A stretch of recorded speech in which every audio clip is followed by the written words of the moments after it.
An Instagram influencer's harrowing escape from the California wildfires has everyone talking.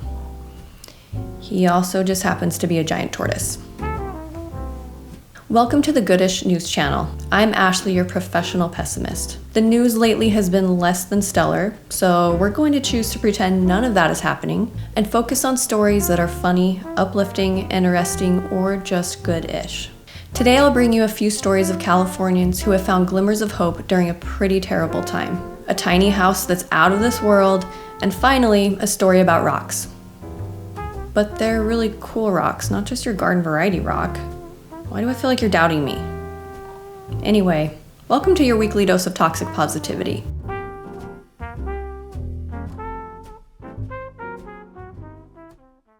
A 175-pound tortoise was among the hundreds of thousands of residents affected by the California wildfires. Tiptoe, an African spurred tortoise, has been a staple of his Pacific Palisades neighborhood for years. He can often be seen taking walks with his owners, very slowly obviously, and the neighbors love him so much they even grow vegetables for him to snack on. Tiptoe has also become a bit of a social media influencer with millions of followers on TikTok and Instagram.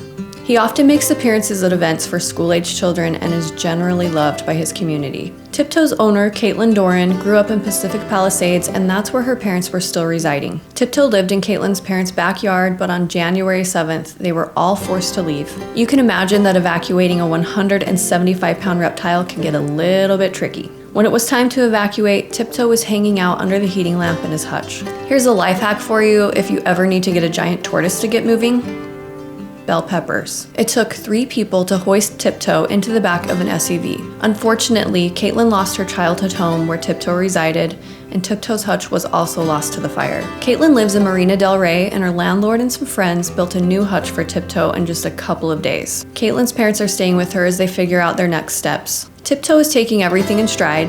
Once again, a very slow stride, and that's okay. While the family is dealing with great loss, they are grateful for Tiptoe's calming presence. He's already bringing joy to his new community as neighbors line up to meet the famous new resident. Victoria DeSantis, an Altadena resident, left her wedding and engagement rings in a bowl by her front door so she wouldn't forget them if she had to evacuate. I took off all of my rings because it was so dry. I just kept putting hand lotion on, and my rings were starting to kind of slide off, and I thought, I don't need to look for that.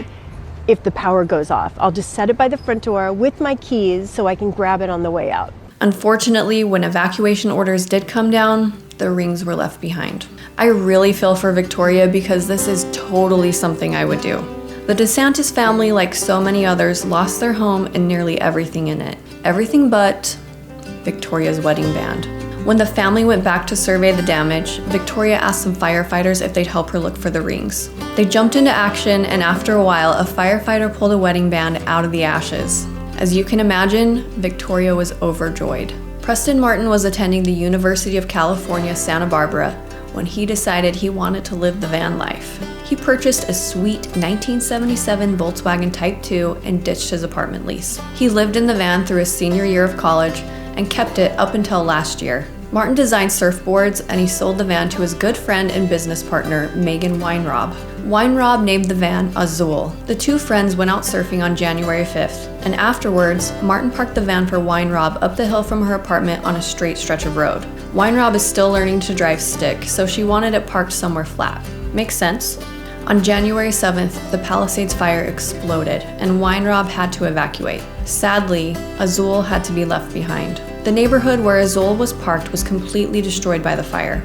Weinrob was sure her beloved van didn't make it. While she felt sad about it, she knew it was a small thing in comparison to all the people who had lost their homes. But one morning, she received a very interesting picture from her friend. It showed a neighborhood that unfortunately was obliterated by the fire, but a bright blue van was still parked on the street, relatively unscathed, standing out from all the destruction around it. Azul did sustain some damage to the paint and windows, but it doesn't appear to be anything that can't be fixed. Martin said that the van stands out as a beacon of hope. I want to be clear that by sharing these stories, I'm not trying to minimize the loss and pain that Californians are feeling right now, but sometimes we need to take a break from all the overwhelmingly bad news and take a moment to focus on the small moments of hope that people are finding. It has been announced that humans are finally putting a house on the moon. A tiny house.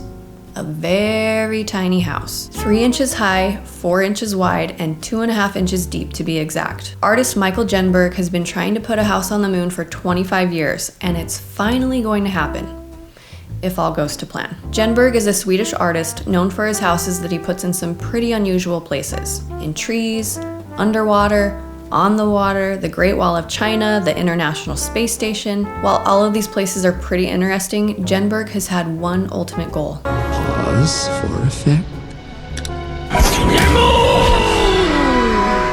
The tiny home will be going to space thanks to a Japanese company called iSpace. iSpace develops lunar rovers, and the house will be attached to their rover, Tenacious. The rover is housed on a lunar lander aboard a SpaceX rocket. This isn't iSpace's first attempt to land on the moon. In April of 2023, the company attempted their first lunar landing, but it didn't go quite as planned. Now we lost the communication.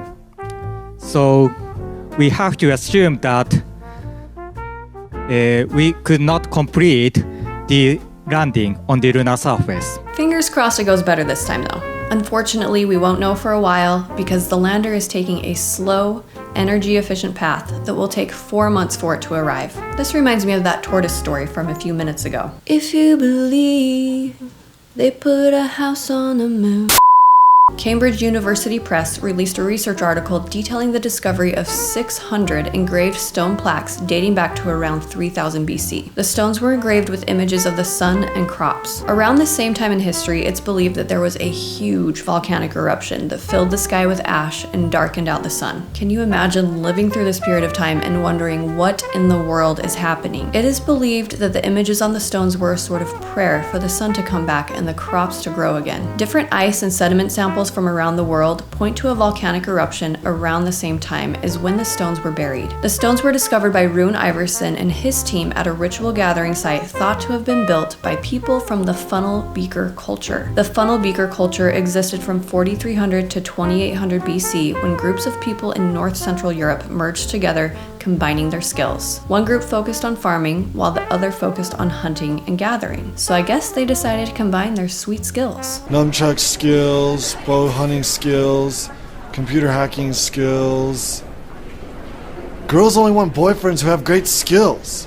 The funnel beaker people, say that 5 times fast, were named after the ceramic beakers with funnel-shaped tops they were known for making. The stone plaques discovered by Iverson's team seem to be unique to this one event in the history of the funnel beaker culture. Iverson said, "It is a bit special that all of a sudden we have all these stones and you don't see them from before or later." He and his colleagues believe the stones were in response to a major event. Ice core samples in Antarctica, lake sediment samples in Germany, and tree rings from the United States are all clues that have pointed to a major volcanic eruption during this time period. While researchers can't link the stones with the volcanic eruption with complete certainty, it is very interesting timing to say the least. It just got interesting!